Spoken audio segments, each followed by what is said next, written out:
Hi, I'm Gale Peterson, Golf Magazine Top 100 Teacher. Hi, Gale here, and I'd like to help you build your golf swing from the ground up.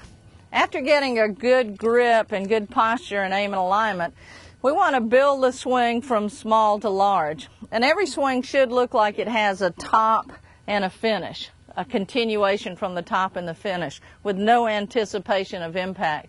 So stage one in development, what I'd like for you to do is get a lofted club, maybe your 9 or pitching wedge or 8 iron, and I'd like for you to start with stage one. And stage one would be a small swing with our feet really close together and a minimal amount of wrist cock on the way back. And then we're going to drag the handle of the club past the ball so that at impact the shaft is actually going to be leaning forward. This will encourage the club to be swinging downward at the ball, and we'll have the smash factor. You hear about that all the time. We'll smash the ball or squeeze it up against the turf. So stage one would be across the toe line, and then we're going to drag the handle past the ball with a low finish of the club head. And you can see when I finish, the left arm and the shaft look like a straight line. That's absolutely perfect. So when I get so I can make a divot in front of the ball with stage one, now I want to go to stage two. And I'm going to add another element for power. That'll make my ball go a greater distance. And now I'll add some bend in my left wrist. My left wrist actually hinges. And you can see from that angle that the left arm and the shaft actually look like a right angle. And from this down the line view, I have a dowel in the end of this club. This looks like it's pointed just slightly inside the golf ball. If I drew a line through the ball, a target line, if this club swings on plane, this dowel would be pointed slightly to the inside of that target line. When I get so the divot occurs in front of the ball from there, I'm going to add another speed producer element.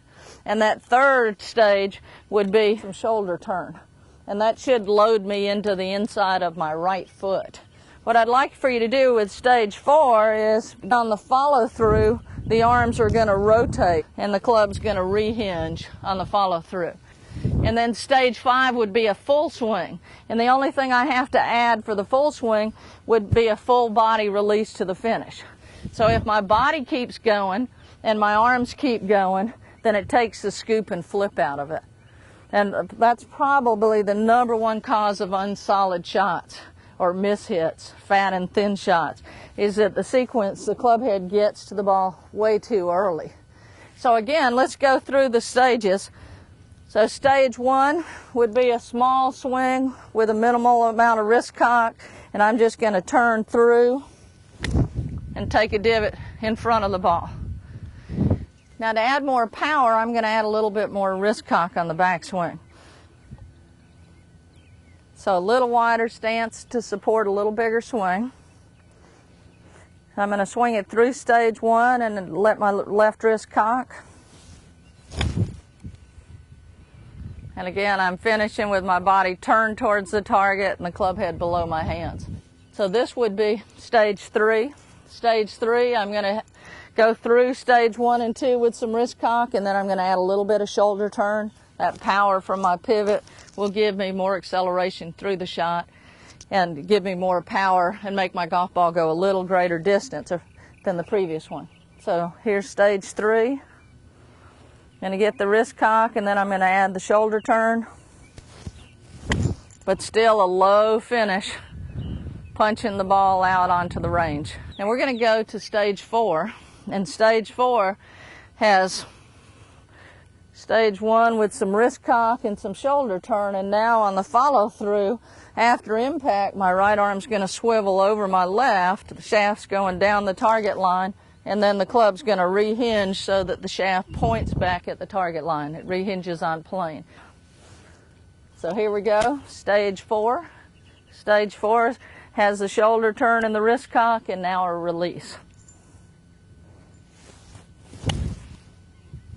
Now here we go with stage five. Stage five is a full swing finish, and all I'm going to do is keep my body going to the finish.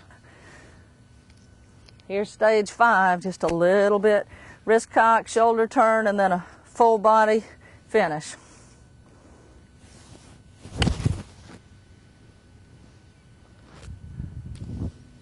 So remember, Work from the ground up. Build your swing from the ground up. Go through stage 1 with minimal amount of wrist cock and a low finish. Then go to stage 2. Add some wrist cock, again with a low finish. Then to stage 3, add a little body, low finish. And then stage 4, add a little bit more release. And then to get to stage 5, just let your body go to a full swing finish all the way through the shot. So again, build your swing from the ground up. And if you're having problems with your game, come see us at beautiful Sea Island.